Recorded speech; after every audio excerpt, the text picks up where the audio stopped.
तो चलिए दोस्तों केपीआईटी टेक का Q1 का रिजल्ट देख लेते हैं। तो देखिए दोस्तों, ये जो रिजल्ट है ये रनिंग मार्केट में ही आया था। तो जो है मार्केट ने रिएक्शन देकर बता दिया है कि ये रिजल्ट कैसा है। ये रिजल्ट आने के बाद स्टॉक में जो है कोई खास मूवमेंट दिखाई नहीं दी। लगभग फ्लैट क्लोजिंग ही हमें देखने को मिली है, ना तो खास गिरावट देखने को मिली है और ना ही उछाल देखने को मिला। तो यानी एक प्रकार से रिजल्ट ये फ्लैट ही कहा जा सकता है। लेकिन यहाँ पर आप अगर देखोगे तो हर डेटा आपको जो है बिल्कुल 50% से ऊपर दिखाई देगा, चाहे सेल्स हो, चाहे एबिट इनकम हो, चाहे नेट प्रॉफिट हो, चाहे ईपीएस हो, सब कुछ आपको 50% से ऊपर दिखाई देगा। और चाहे क्यू ऑन क्यू बेसिस पे देखो, चाहे वाई ऑन वाई बेसिस पे देखो, हर जगह आपको इंक्रीमेंट ही दिखाई देगा। तो देखने में तो रिजल्ट इतना जबरदस्त दिखाई दे रहा है कि अगर रिजल्ट को, सिर्फ रिजल्ट को देखें, मार्केट एक्सपेक्टेशन को ना देखें, तो इस रिजल्ट के हिसाब से तो KPIT tech all time high जो इसका है 1160 का, उसको तोड़कर भी भाग जाना चाहिए था। लेकिन स्टॉक में कोई खास मूवमेंट देखने को नहीं मिली। तो इसका कारण है कि कहीं ना कहीं इसने मार्केट की एक्सपेक्टेशन को मिस किया है। जो मार्केट ने इससे एक्सपेक्ट कर रखा था उन एक्सपेक्टेशंस पे ये खरा नहीं उतरा है। तो चलिए इसको कंपेयर करेंगे हम मार्केट की एक्सपेक्टेशन डेटा के साथ।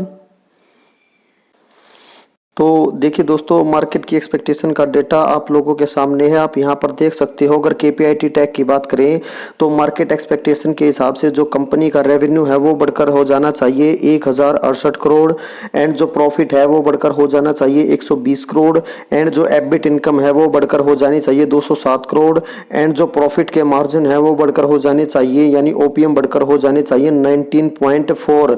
तो चलिए अब रिजल्ट देख लेते हैं। तो देखिए दोस्तों, अगर रेवेन्यू को लेकर मार्केट की एक्सपेक्टेशन को देखें तो मार्केट की एक्सपेक्टेशन केपीआईटी से थी कि जो है रेवेन्यू बढ़कर हो जाना चाहिए 1068 करोड़। बट यहाँ पर आप देख सकते हो जो कंपनी का रेवेन्यू है वो बढ़कर हो चुका है 1098 करोड़। यानी सेल्स की टर्म में या रेवेन्यू के टर्म में कंपनी ने मार्केट की एक्सपेक्टेशन को बीट किया है। अब देखते हैं प्रॉफिट की टर्म में, तो मार्केट एक्सपेक्टेशन के हिसाब से जो कंपनी का प्रॉफिट है वो बढ़कर हो जाना चाहिए था 120 करोड़। बट यहाँ पर आप देख सकते हो जो कंपनी का प्रॉफिट है वो बढ़कर हो चुका है 134 करोड़। यानी प्रॉफिट के टर्म में भी कंपनी ने मार्केट की एक्सपेक्टेशन को बीट किया है। आइए देखते हैं एबिट इनकम के टर्म में। अगर बात करें एबिट इनकम की तो मार्केट एक्सपेक्टेशन के हिसाब से जो कंपनी की एबिट इनकम है वो बढ़कर हो जानी चाहिए थी 207 करोड़। लेकिन आप देख सकते हो यहाँ पर जो एबिट इनकम है वो बढ़कर हो चुकी है 214 करोड़। यानी जो है एबिट इनकम के टर्म में भी कंपनी ने मार्केट की एक्सपेक्टेशन को बीट किया है। अब हमारे पास बचा सिर्फ एक ओपीएम। तो चलिए ओपीएम की टर्म में देख लेते हैं। अगर दोस्तों ओपीएम की बात करें तो आप यहाँ पर देख सकते हो Q1 क्यू बेसिस पे ओपीएम जो है 18% से बढ़कर हो चुके हैं 19%। एंड अगर वाई ऑन वाई बेसिस पे देखें तो 19% के जो ओपीएम है वो बिल्कुल मेंटेन रखे हैं कंपनी ने। तो Q1 क्यू बेसिस पे ओपीएम बढ़े हैं और वाई ऑन वाई बेसिस पे ओपीएम मेंटेन किए हैं बिल्कुल।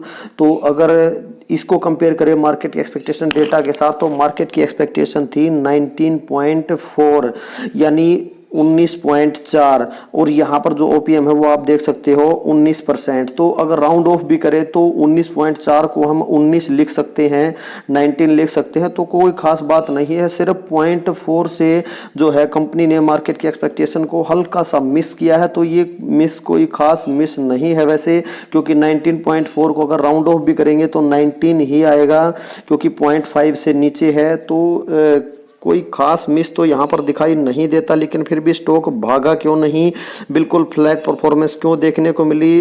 तो हालांकि थोड़ी सी तेजी जरूर दिखाई दी थी रिजल्ट आने के बाद, लेकिन फिर वापस वहीं आ गया। तो हो सकता है कि ऑल टाइम हाई के आसपास है इसलिए थोड़ा बहुत प्रॉफिट की बुकिंग दिखाई दी हो, या फिर हो सकता है कि ये जो 0.4 है इसी को बाजार ने सीरियस ले लिया हो।